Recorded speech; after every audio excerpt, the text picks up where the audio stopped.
everyone, welcome back. Today's DIY is going to start with this moss sheet from Dollar Tree. I'm going to turn it over, and then using the larger craft sticks from Dollar Tree, I'm going to hot glue them onto the back. And you can glue on as many as you would like to, depending on the size that you want to cut the moss sheet. If you want to cut it at all, I'm only adding the craft sticks to help reinforce the back so that I can pick it up and it's not so flimsy.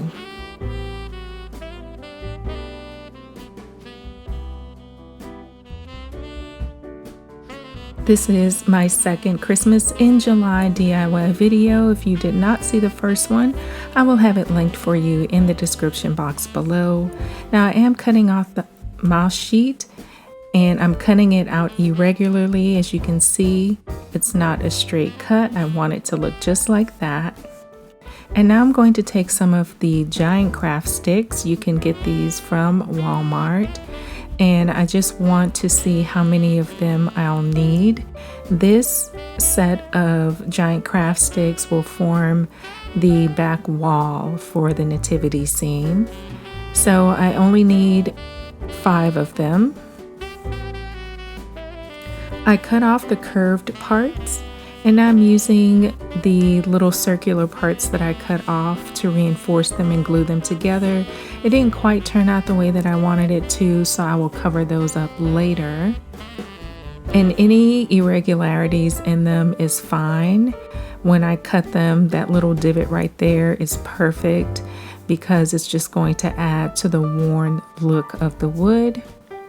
Now I'm going to take more of the giant craft sticks and see how many of them I'll need to form the other 2 walls.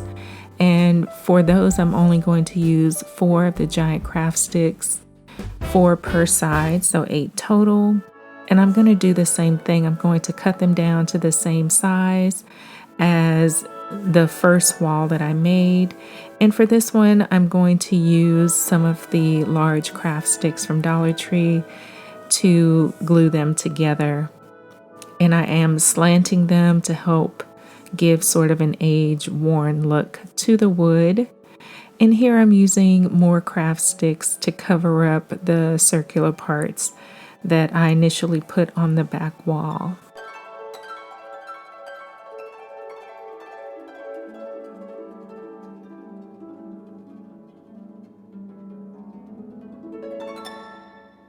Now to paint the walls, I'm going to use burnt umber. This is an acrylic paint.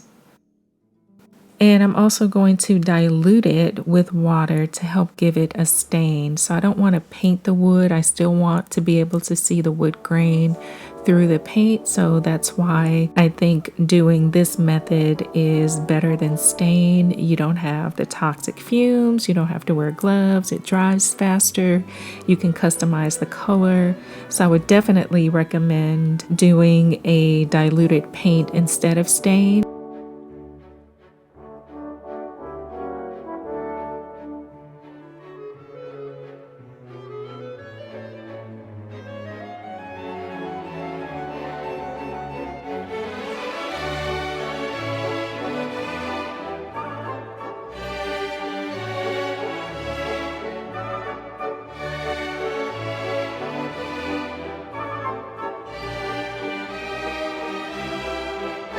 And of course, it actually dries much faster. So then I'm able to turn it over and start painting the other side. After they dried, I went in with just straight black acrylic paint to add some aging to the wood all around the edges. And then I did a little bit of dry brushing along the length of the boards.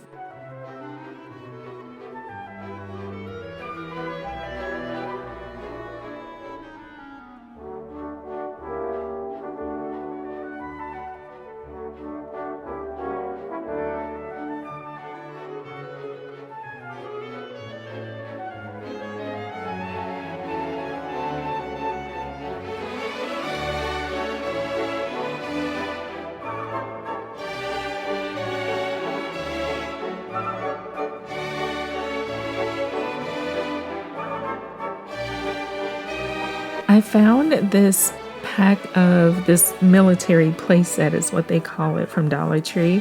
And there are 13 pieces inside, but I bought it because I wanted to use the little rock formations.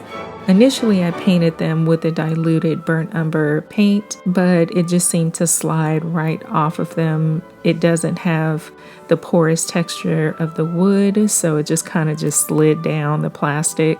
So I went back with just regular burnt umber paint on its own and gave them all a coat of paint.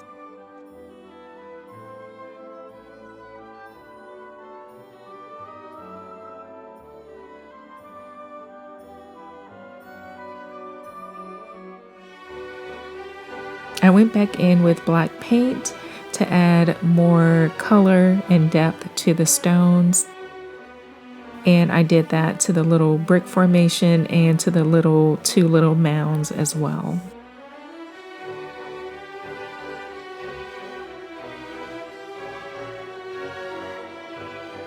Now I'm ready to assemble the walls, and I will do this using hot glue. You could also use wood glue. I found that it held up just fine with the hot glue, but for a long-term project, I would recommend using both. And I attach the moss sheet using hot glue as well.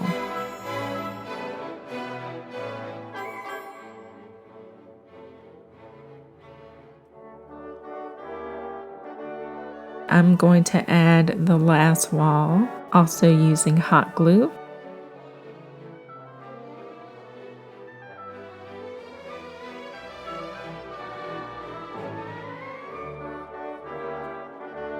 And then I'm going to set it aside to dry. Now I'm going to move on to the roof. I have these galvanized metal picture frames from Dollar Tree. I've had them for a while and I've never used them in any project. They are attached to the back with a little screw, so I use one of the small screwdriver sets from Dollar Tree to take the screw off. And I'm just going to slide the galvanized metal piece out.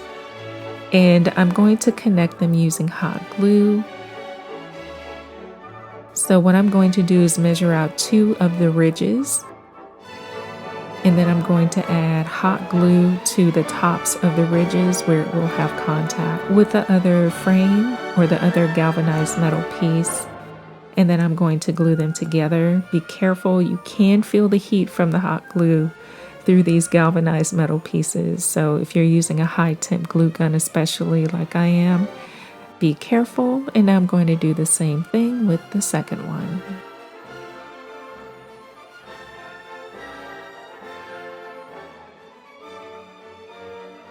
Using pumpkin and burnt umber acrylic paint, I'm going to create a faux rust texture on both of these roof pieces.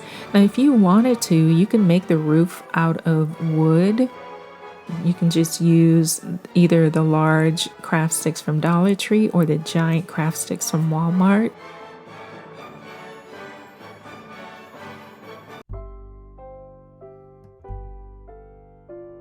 I just wanted to use these galvanized metal frame pieces. Like I said, I'd had them forever and never did anything with them, so I thought it was the perfect opportunity.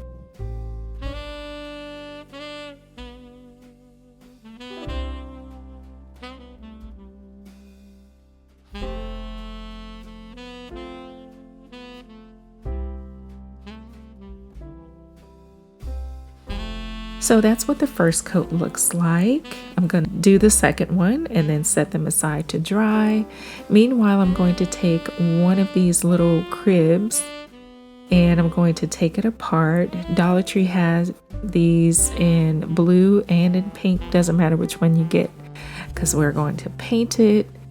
But I'm going to take most of the parts off of it.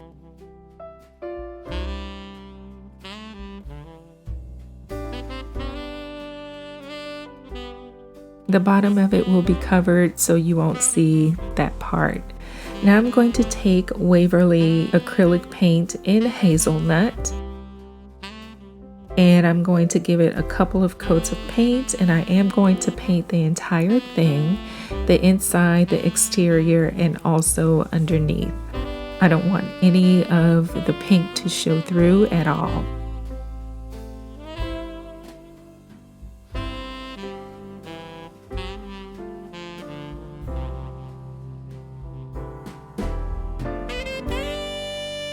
I found this set of farm animals as well, also in the toy aisle. Now, the scale of these is a little off. Like, I wanted to use the donkey, but it was way too small. For some reason, they made it so much smaller than the horse. But the pieces that I am going to use, they have a ram. This one is the lamb. They have a goat and a sheep, and so these are the 4 pieces that I'm going to use. So I initially tried to attach the roof just like that, just with the roof and hot glue to the side, and it did not hold.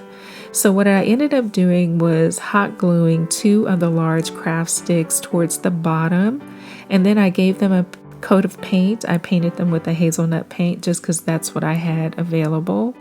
While that dries, I'm going to take some of this hay colored Excelsior grass, and I just need a little bit. I'm going to cut it up into smaller pieces, and then I'm going to take some hot glue to the basket, and now you can see it looks more like a basket than a little carriage.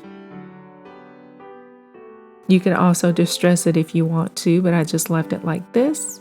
I'm going to add hot glue around the bottom and then add the Excelsior grass. Be careful, I burned myself several times.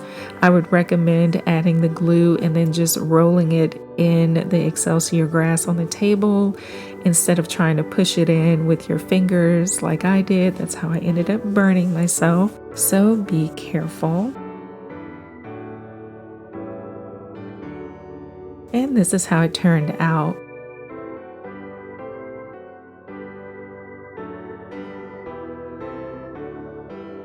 Now I am ready to add the roof back to the manger scene, and adding that craft stick helped so much. It gave the wood wall something to hold on to.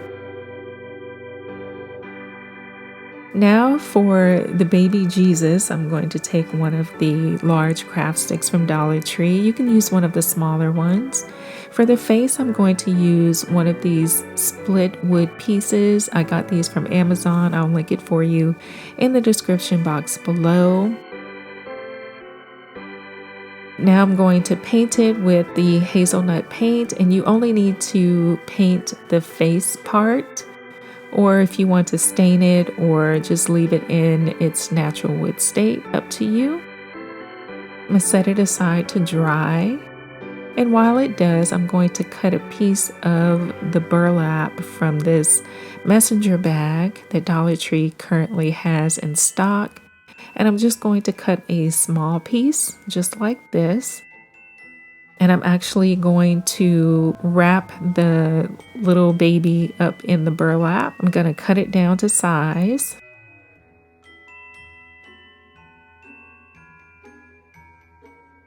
And then wrap it in the burlap.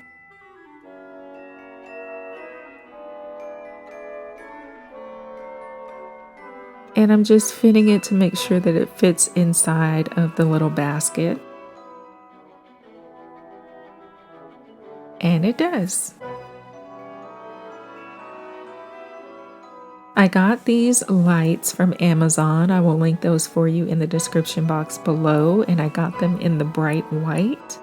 They come already wrapped like this, which was perfect for me because my plan is to put it down at the bottom of the little basket and then place the baby on top, so it will give the appearance that the baby has a heavenly glow.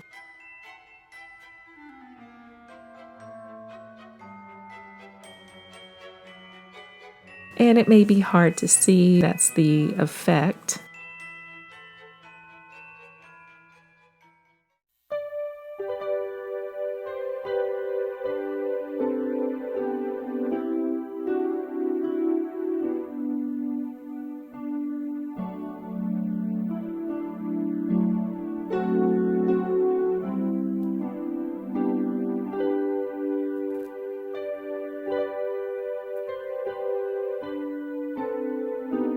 I am really happy with the way the nativity scene turned out. And for some reason, it was just in my heart to do the nativity scene with just the baby Jesus and the animals. No wise men, no Mary, no Joseph. I don't know why, but that was the vision that I had when I came up with this project. I also took a pipe cleaner in gold and fashioned a star and hot glued it to the top of the barn. And this is how it turned out. I took a marker and drew some little closed eyes on the baby. And one thing that I love about this is the simplicity of it. I love how rustic it looks. And I think the message of it is so clear, something that we all need to hold on to at this time for all the things that we're going through. I hope you guys enjoyed this second Christmas in July DIY. If you did, please give this video a thumbs up, and I will see you in my next one. Until then, take care, everyone. Bye.